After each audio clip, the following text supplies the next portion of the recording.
What's up, welcome back, Nostalgia. Dave here with a review of Sing Sing, the new drama film from Greg Cuidar starring Colman Domingo. This film premiered at Toronto last year and is just now slowly being released by A24 in a clearly calculated, slow-played awards push a la what they did last year with Past Lives. It makes sense that Sing Sing took its time to come to us, of course, because Colman Domingo was in another high-profile awards film last year, of course, Netflix's Rustin, which led Domingo to a Best Actor nomination for his portrayal of Bayard Rustin.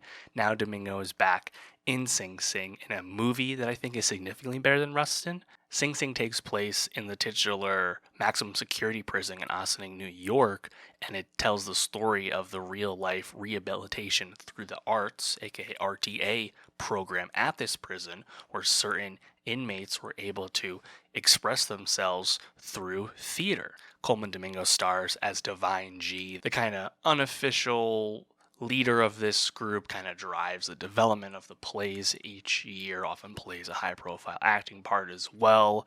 He happens to be a man who was wrongly convicted and in jail nonetheless.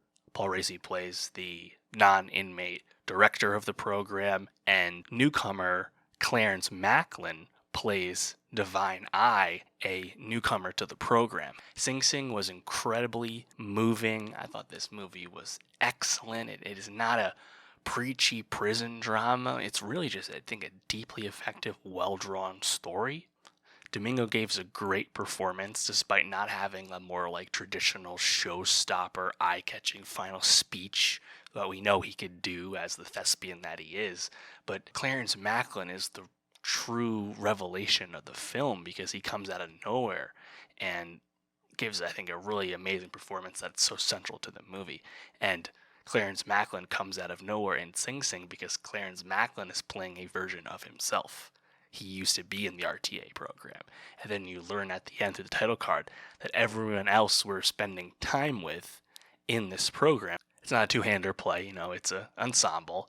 Everyone else in this group are playing versions of themselves. They are former prisoners. And they all gave great performances, obviously in varying degrees. All parts are not the same size. But man, like I think seeing that title card at the end and realizing that all these guys you've never seen before, and be like, wow, they really cast this well, and they're really playing themselves. Like it's kind of breathtaking. I think it's a movie that has a handful of like really memorable moments, but ultimately I think the script is just really quite tight and takes you through the story in a really nice way. What's kind of fun about the movie is in this instance, the RTA group, they are portraying a kind of ham-fistedly absurdist play. In the past they've done like more traditional like Shakespeare and things like that. But this time they're doing this kind of like time traveling, like really multi-layered play, which gives everyone in the ensemble the opportunity to play all kinds of parts, but it's really the, I think, development of the Divine Eye character and the preconceived notions you have about someone like him, a guy who's like, kind of running the prison yard, clearly like still pretty hard, pretty, from the streets, and how he's carrying himself despite being locked up, how you're introduced to him and how he initially treats the RTA program, and then where that character goes, it's not quite exactly what you expect. And I think the movie also kind of subverts where you think that's going to go pretty clearly, in terms of when it comes to clemency hearings and parole hearings that come up later in the movie. One of the great scenes in the film is actually between Colman Domingo's Divine G and Sean San Jose's character Mike, where Mike and Divine G share like a wall, in their cells so they can talk to each other at night. And they have, I think, a really like heart wrenching scene, just talking to each other. It's really moving. And then what happens from there, I think, really drives a lot of the future plot and the future like feeling of the characters.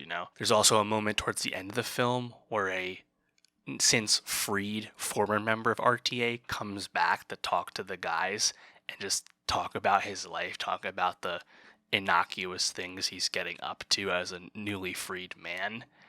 And it just comes across as so genuine and so real. Also, it's pretty cool to learn that Sean San Jose, who played Mike, is actually one of Colman Domingo's like long-running friends. It really explains how the first, 3/4 of the movie or so, you're like wondering like why they have such great chemistry together. And that explains because it's real. It's real chemistry, It's pretty cool. The movie's only in a few hundred theaters still. I expect A24 to continue to slow play this one and build that word of mouth in the traditional sense. It's not going to be a blockbuster barn burner, but this is the exact kind of like smaller film that is really affecting to the people that watch it. It's the exact kind of movie that gets benefited from the award season and gives a lot of meaning to award season. This movie getting in front of more people because of the prestige that'll be laid upon it is pretty exciting. And frankly, I mean, it's the first awards contender to arrive since, of course, Dune Part 2 in the beginning of the year. So I expect this movie to stick around, as the rest of award season slowly picks up as we enter the fall. But Colman Domingo seems primed for back-to-back Best Actor nominations. And I think this is a performance that, it's less showy than his portrayal of Rustin, because, that Rustin film, a bit more of the traditional biopic, but I think Sing Sing is a significantly stronger screenplay, and yet it's a more restrained acting performance because it's not a script that leads Colman Domingo to, expound at the end and get a real moment to show how great of an actor he is in the capital A sense. And yet, Domingo still so effortlessly knows how to command the screen, and it's really continuing this kind of like late career renaissance that he's been cooking up, I guess, since Euphoria really brought him back into like super mainstream status. So it's really cool nonetheless. So we'll be watching this movie in the awards race. So I'm sure it'll come up more, but when you see it, let me know. What did you think of Sing Sing? What was your favorite moment about it? Are you expecting a Best Breakthrough Performance award for Clarence Macklin? I certainly am. We'll see. But for more movie reviews, subscribe, and I'll see you next time.